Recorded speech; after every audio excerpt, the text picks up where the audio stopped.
Let me ask y'all a question real quick. How long have black people in America been complaining about the police?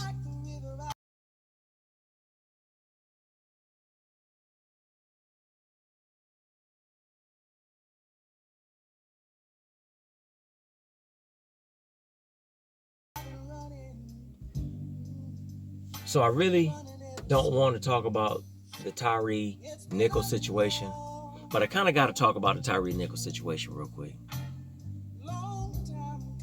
Here we are yet again in a situation to where we are talking about the police killing a black person. Now this one is a little bit different than George Floyd to me, because I was one that said, and I still believe, that George Floyd could still be alive. Only thing he had to do is go to jail. Right? That wasn't popular, but guess what? It's a true statement. But I also said that the police officers in that case took a perfectly good arrest and they made it bad. And I did not excuse the actions of those police officers who dealt with George Floyd. But the Tyree Nichols case, it's a little different. It's different, one, because it was 5 black police officers that did that to him.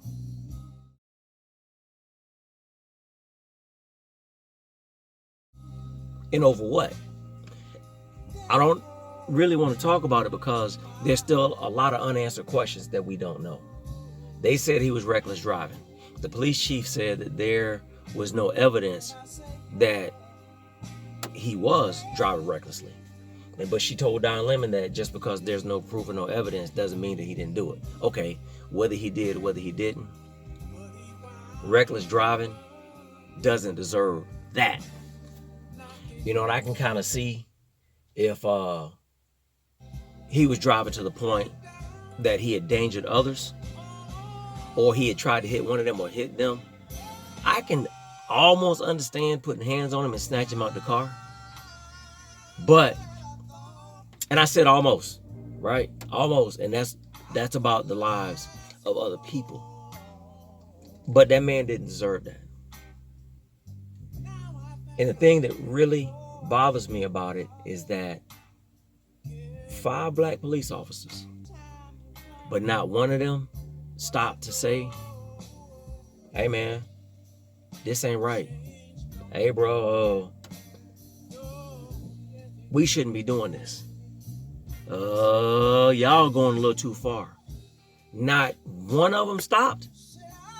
Oh, and plus, you know, we are now learning that there's a white officer that was involved too. And he made some comments in that and tried to tase him or possibly tased him. So 1 in 6, possibly a 7th. Nobody. Then everybody want to talk about the Scorpion unit and all this special unit. You know. Most people talking about the Scorpion unit don't have a clue of what the Scorpion unit was or why it was implemented. Now, I'm not foolish and I'm not dumb, right? I'm not crazy. I know that oftentimes in cities when they have these special units, they often resort to aggressive tactics. I got it, and I understand that. People will say, well, it's the type of crime that they deal with, because oftentimes they're placed in high crime areas. But does anybody remember in New Jack City when they said this? With all due respect, sir, you still don't get it. You're talking about a war out there that we're losing. You're not going to give me what I need to win. Now, I need some cops that know these streets. I need some New Jack cops to take down a New Jack gangster. So sometimes, yep, you have to come with certain tactics to deal with a certain element of crime, just like with the mob. They had to deal with the mob back in the day, or the mafia, you know, whichever you choose to say. They had to deal with them in a certain way, and it took certain tactics to deal with them. But there's still a way to do the job and do it professionally. So, man, it's just like, I just kind of want to wait until all of the facts come out. But the fact is that they beat this man.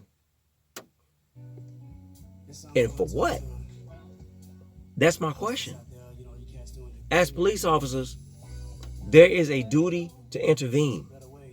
And there's case law on that talks about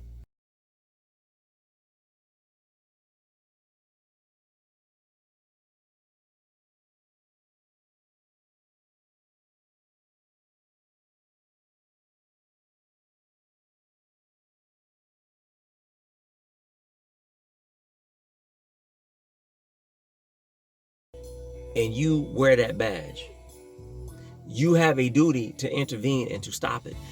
And 1 out of 5, 6, or eventually if it come out that it's 7, they didn't do that. And then when the EMTs showed up, or the paramedics showed up, they didn't do anything about it. So I'm just saying, it's really disturbing to me. Anyway, man, this your boy CS Motivated Minds. I'm out.